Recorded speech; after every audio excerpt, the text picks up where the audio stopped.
Okay. This session is designed with the client with a little bit more mobility in mind. A lot of times in Pilates, we're looking to create mobility in our clients. In this instance, this is designed to create stability. So we're looking to stabilize the body as opposed to too much mobilization.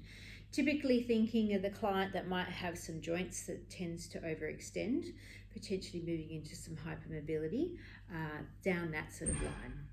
We're going to use some imagery to help us, and we're going to start with the imagery of a clock. So I want you to think of a clock like this. Think of the clock that might be on your kitchen wall, or perhaps you have a clock like that on your watch. I'm going to place that clock down on the floor of my mat. You're going to imagine that you have the same sort of clock on the mat or on the floor. 12 is at this end, 6 is down this end. So I'm going to lie myself down on that clock, and that clock's going to end up underneath my pelvis. So you'll lie down, you've got your imaginary clock underneath you. You're going to come down on your back, and if you feel like your neck is a little bit out of good posture, i.e. you're sort of tucked like this or you're tucked like this, perhaps a little pillow underneath your head or a rolled up towel. You want to have what we call neutral spine. So where my head is in line with my spine, I'm in neutral spine. We're going to talk about neutral spine a little bit more in a minute. Knees are bent and feet are hip width distance apart. So we don't want our feet too wide. They're just gently hip width distance apart. Going back to think about our clock, we have a number 12, a number 6, and a number 3, and a number 9 on our clock. 12 of our clock is directly underneath your belly button. 6 of our clock is down between your legs. And 3 and 9 are your left and your right hip bone. So 3 is my right hip bone, 9 is my left hip bone. So we'll come back to the clock and we're going to refer to the clock on and off. First thing we're going to do is place our hands on our ribs, and we're going to have our middle fingers just touching each other. So our hands are on our lower ribs and our middle fingers are touching each other. And we're just going to start with some breathing. So we just want to set some breath patterns for the class. So we're thinking about breathing, not blowing, and we're thinking about matching the emphasis of the exercise with our breath work. So we're looking for big deep breaths, but still gentle breaths. So middle fingers touching, nice and relaxed through the head, neck and shoulders, chins up off of your chest. So that should have you looking directly up towards the ceiling. And breathing in through your nose and out through your mouth if you can. So big deep breath in. Allow your ribs to expand, and then exhale through your mouth. Big deep breath in through your nose and out through your mouth. So you're just going to keep breathing for me. Everybody's breath pattern is a little bit different. You want to feel your ribs moving. So your belly is relatively still and your ribs are moving. So we're looking at rib cage breathing here. If we're breathing with our ribs, we should feel our ribs expanding out to the side, lifting towards the ceiling and gently pushing into the floor or your mat. At the same time, if you're breathing with your rib cage, your middle fingers should be gently coming apart.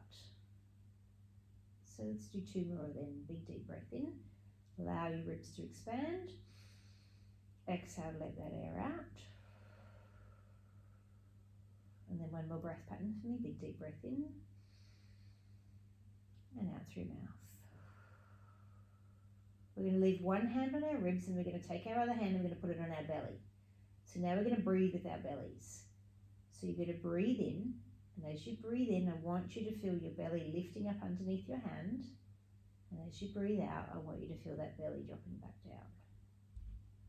So you breathe in and the belly lifts, and you breathe out and the belly lowers. So just keep breathing like that for me. Your ribs might move a little bit here, but the dominant movement is with your belly. This is diaphragmatic breathing. When we diaphragmatically breathe, our diaphragm, or we emphasize the diaphragmatic breath work, our diaphragm that sits in the bottom of our rib cage lifts and lowers up and down. We're just accentuating that pattern. Our diaphragm and our pelvic floor are connected, so the two are working in harmony. So by practicing your belly breathing or your diaphragmatic breathing, you will automatically strengthen and work your pelvic floor. The movement that you're feeling underneath your hand is your internal organs being pushed around by your diaphragm. So they get a nice little massage. At the same time, the muscles that make up your abdominal wall are getting warmed up. One more breath like that. Big deep breath in. Feel that belly lift underneath your hand. And breathe out and the belly lowers. Okay, arms down by your side now for me. Shoulders are nice and relaxed and you've got your palms down. Going back to think about our clock. So right now, when you lie on your back like this, you're in what we call your neutral spine. Everybody's neutral spine is a little bit different. So your hips are touching the mat, your rib cage is touching the mat, and there's probably a little gap in your spine where you feel that your back has got a slight lift up off of the mat. You might be able to slide your hand underneath there and feel that. So my hips touching, my lumbar spine, the lower part of my back has a little arch in it, and then my ribs are touching. So that's your neutral spine. We're going to talk about that more in a minute. We're going to roll our pelvis forwards and backwards on our clock, and we're going to warm up the muscles that make up our lower back.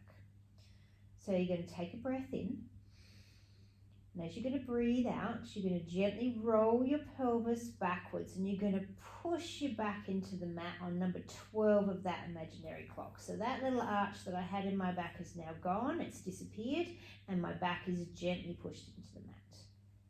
Then you're going to roll your pelvis in the other direction down to number 6 of your clock.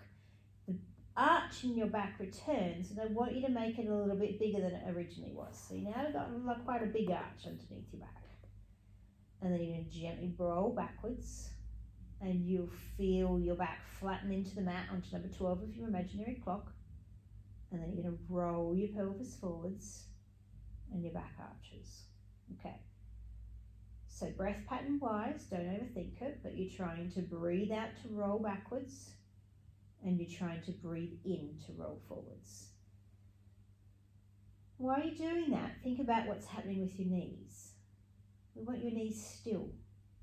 Try not to let them wobble around too much. Have your feet firmly on the floor and on the mat, so you feel that even weight distribution right across through your feet. So let's do one more in each direction. Gently rolling backwards, the spine flattens into the mat, and then roll the pelvis forwards and let the back arch. And then rest. So you know what it feels like to move your pelvis? You've been doing that backwards and forwards. Now you want to keep it still, no movement. So we've mobilized our pelvis, now we're talking about stabilizing it. So keep the imagery of the clock in your head. Imagine that little arch underneath your back. I don't want you to let any movement happen between 6 and 12, okay? Similarly with 3 and 9 of your clock, try not to let your hips move sideways. Core control, gentle engagement, 10 to 15%. If sucking your belly button back towards your spine is 100%, I want 10 to 15%. It's just a little bit. So just gently pull your belly button back towards your spine without your spine moving. So you've still got your arch in your back, there's no movement on your clock. Working with your left leg first, moving from your hip bone as opposed to your knee, I want you to take a breath in, and I want you to breathe out to float your leg up to a 90-degree position without any movement in your hips, your pelvis, your clock, or your neutral spine. And then you're going to lower that leg down. You're going to alternate sides for me.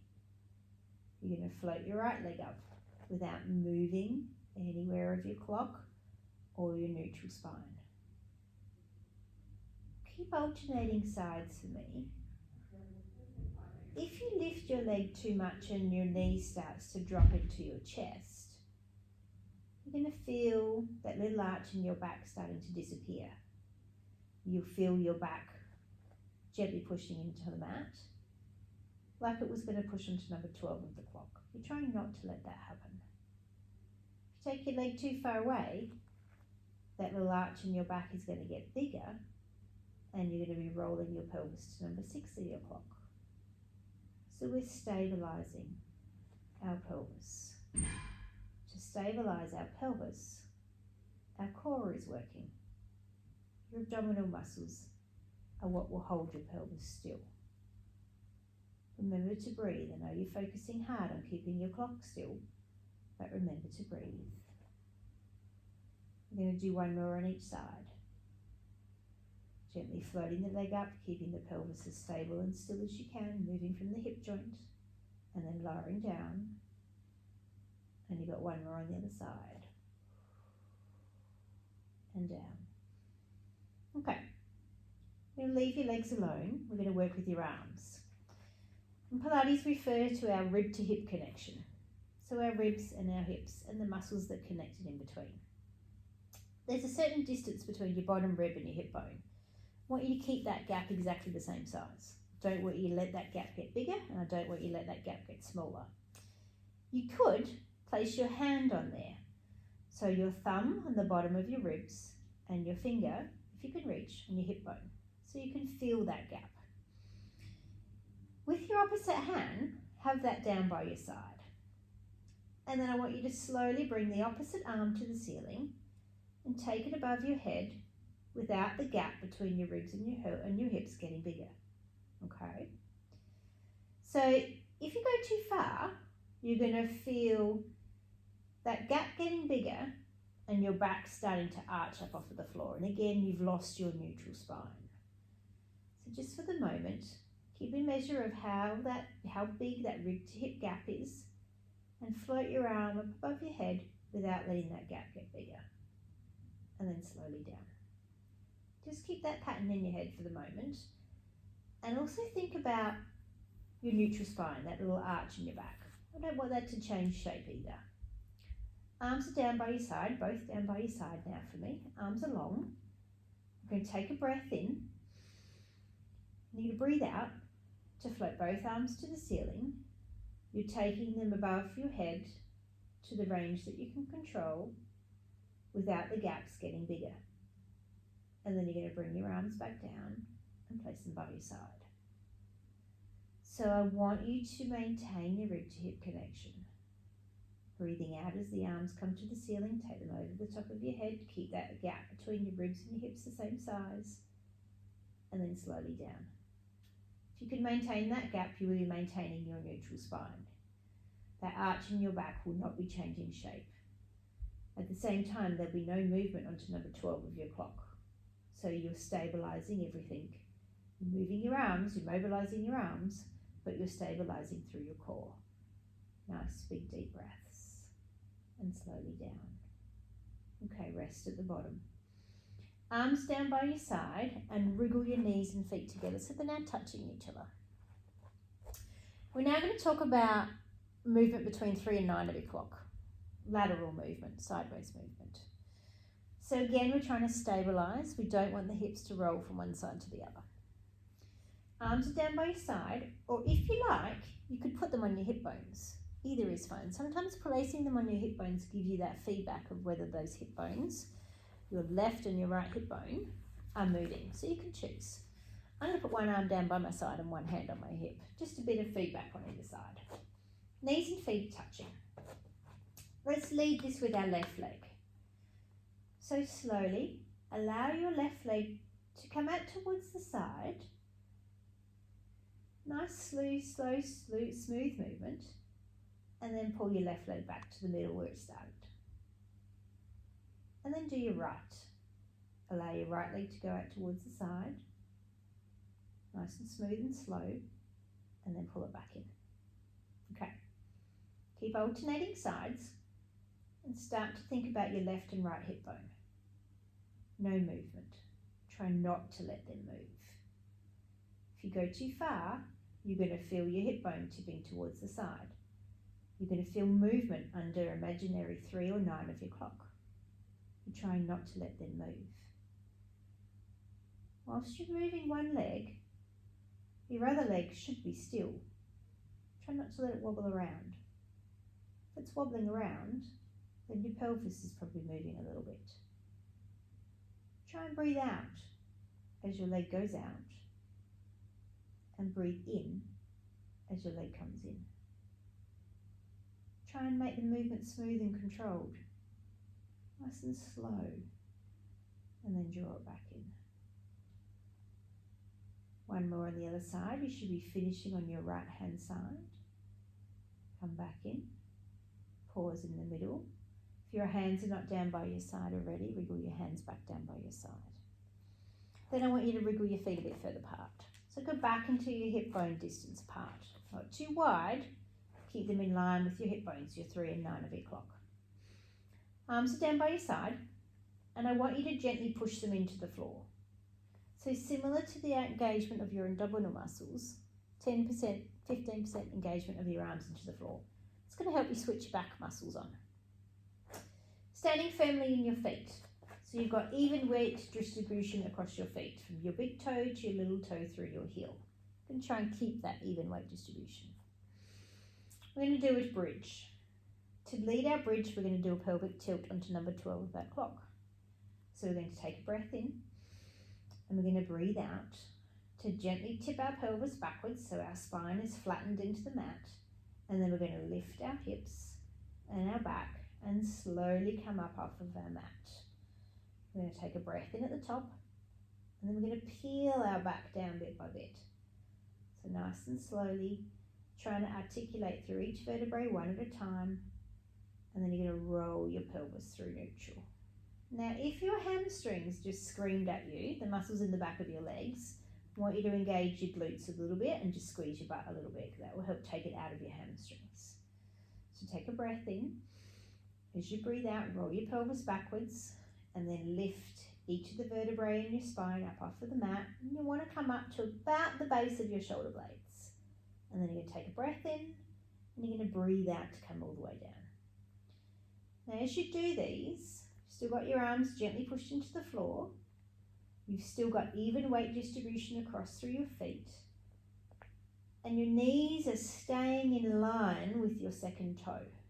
Okay, your knees are not coming apart. I want you to keep a nice straight line from your hip bones to your knees to your second toes. So like your legs are on railway train tracks, and they're on that nice straight line. As you're coming up and down, you're looking for a breath out. You peel yourself up. You can do a little breath in at the top while you hold there, and then slowly, slowly, slowly peel all the way down. Okay, we're going to do one more. Breathe in first. Breathe out to roll the pelvis backwards. Allow the spine to imprint, slowly coming up into your bridge. Breath in at the top, and slowly down. You can think about pushing your knees towards your toes as you slowly come all the way down, and rest at the bottom. Wriggle your knees and feet together to touch each other, and slide your arms a little wider out onto the floor. A bit wider than your mat if you're on a mat. 45-degree angle from your hips to your arms. Glue your knees and feet together, and then just let your knees drop over to one side. And as your knees go over, I want you to look over the opposite shoulder. So just go to where is comfortable. Have some nice big deep breaths here. Breathe into your ribs for me. Let your back stretch out. And squeeze your knees together as you pull them into the middle, and then take them to the other side. And now I want you to look over the opposite shoulder. Again, hang here for a few moments. Take some nice big deep breaths.